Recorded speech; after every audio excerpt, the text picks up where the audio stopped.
Hey guys, in this video, we're going to take a look at how you can enable or disable Magnifier Shortcut on the Samsung Galaxy S23 series.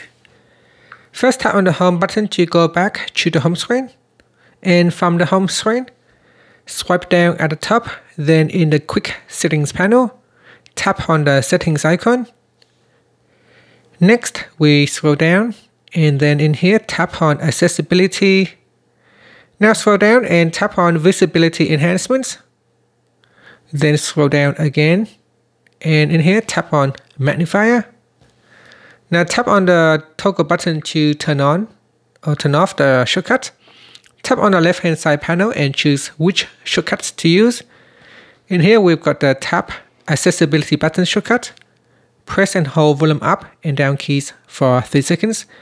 Or press side and volume up keys. So for example, I have activated 2 shortcuts. In here, I can use the accessibility button in the navigation bar to turn on magnifier. I'm going to zoom back out. Or I can press and hold on the volume up and volume and the side key. This will allow me to quickly open up the menu by using the side key combinations or the accessibility buttons down here. And that's it. Thank you for watching this video. Please subscribe to my channel for more videos.